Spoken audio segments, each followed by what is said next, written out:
সম্প্রতি পাকিস্তানের বেলুচিস্তানে সরকার বিরোধী বিক্ষোভ বড় আকার ধারণ করেছে। গত সপ্তাহে মেডিকেল ও ডেন্টাল কলেজগুলোতে ভর্তি পরীক্ষার ফি বাড়ানোর প্রতিবাদে ব্যাপক বিক্ষোভ করেছে বেলুচিস্তান স্টুডেন্টস অ্যালায়েন্স।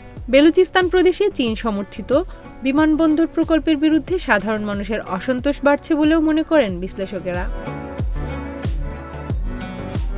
তবে অনেক আগে থেকেই বিচার বহির্ভূত হত্যাকাণ্ডের জেরে ফুঁসে ওঠে বেলুচ সমাজ। সেখানে প্রতিবাদ করলেই গুম করা হতো। এই দমবন্ধ সমাজে অন্ধকারে ডুবে থাকা লাখো মানুষকে সংঘবদ্ধ করার জন্য যারা এগিয়ে এসেছেন তাদেরই একজন মাহরাং বালুচ। এই আন্দোলনের সঙ্গে যুক্ত মানবাধিকার সংস্থা বালুচ ইয়াকজেহেতি কমিটি বলছে, এই প্রকল্পের মাধ্যমে স্থানীয়দের সম্পদ নষ্ট করা হয়েছে। এছাড়া বিচার বহির্ভূত হত্যাকাণ্ড, মানবাধিকার লঙ্ঘন ও গণতান্ত্রিক অধিকার কেড়ে নিয়েছে সরকার। এজন্য সবাই রাস্তায় নেমেছে। বেলুচ ইয়াকজেহেতি কমিটির নেতা মাহরাং বালুচ বলেন, পাকিস্তান সরকার হাজার হাজার বেলুচকে জোরপূর্বক গুম ও বিচার বহির্ভূত হত্যাকাণ্ড ঘটিয়েছে। আমরা এসব গণহত্যার বিরুদ্ধে বিক্ষোভ করছি।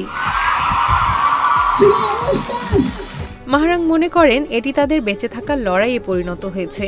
অবশ্য মাহরাংয়ের নিজের পরিবারও বিচার বহির্ভূত হত্যাকাণ্ডের ভুক্তভোগী। ফলে এই আন্দোলনের সঙ্গে তার সরাসরি সংশ্লেষ রয়েছে।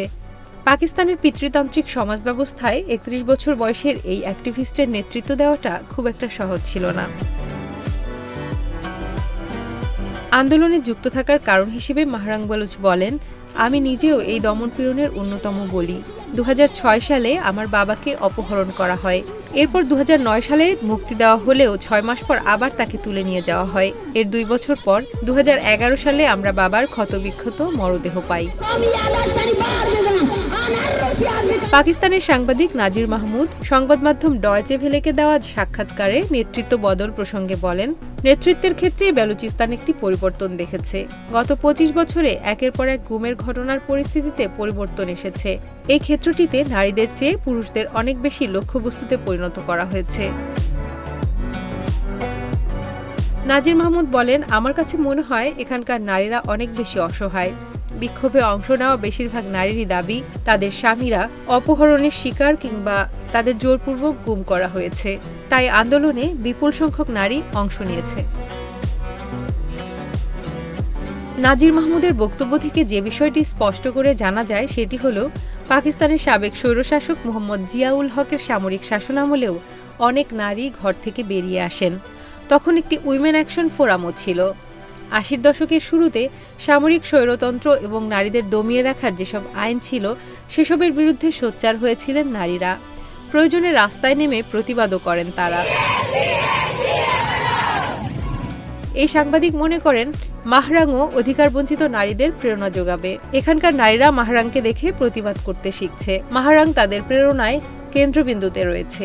এখন পর্যন্ত তিনি বহু নারীকে উদ্বুদ্ধ করেছেন, শুধু বেলুচিস্তানেই নয়। আমার মনে হয় মাহরাং অন্যান্য প্রদেশের নারীদের জন্য অগ্রদূত হয়ে উঠছেন। মৃত্যুর ঝুঁকি জেনেও সম্মুখে এসেছেন মাহরাং, তাই তাকে অভিবাদন জানাই। তিনি সাহসী। আমাদের সমাজে এমন সাহসী নারীদেরই প্রয়োজন। মাহরাংয়ের প্রসঙ্গে কথা বলতে গেলে কারিমা বালুচের নামও চলে আসে। বেলুচিস্তান প্রদেশে জোরপূর্বক গুমের বিরুদ্ধে বিক্ষোভে অংশ নেন এই মানবাধিকার কর্মী। সরকার কর্তৃক সন্ত্রাসের অভিযোগ দায়ের হলে প্রাণ বাঁচাতে তিনি কানাডায় আশ্রয় নেন। ২০২০ সালে নিখোঁজ হয়ে মৃত্যুর আগ পর্যন্ত সেখানেই ছিলেন কারিমা। টরন্টো লেক থেকে উদ্ধার করা হয় পাকিস্তানি সেনাবাহিনী ও সরকারের কঠোর সমালোচক ৩৭ বছর বয়সী কারিমাকে। সমর্থক ও পরিবারের সদস্যদের পক্ষ থেকে তাকে পরিকল্পিতভাবে হত্যার অভিযোগ উঠলেও টরন্টো পুলিশ এমন কোনো প্রমাণ পায়নি বলে জানায়। অবশ্য মাহরাং তার প্রতিবাদ আর বিক্ষোভ অব্যাহত রাখবেন বলে ডয়চে ভেলেকে জানিয়েছেন। তিনি বলেন, বেলুচিস্তানের প্রতিটি পরিবার স্বাভাবিকভাবে জীবনযাপন করতে চায়। তারা জীবনে উন্নতি করতে চায়। পাকিস্তান সরকারের বিচার বহির্ভূত হত্যাকাণ্ডের বিরুদ্ধে বিক্ষোভ করছি আমরা। বেলুচদের প্রতি চলমান সমস্ত দমন পীড়ন, হত্যা আর গুমের অবসান চাই।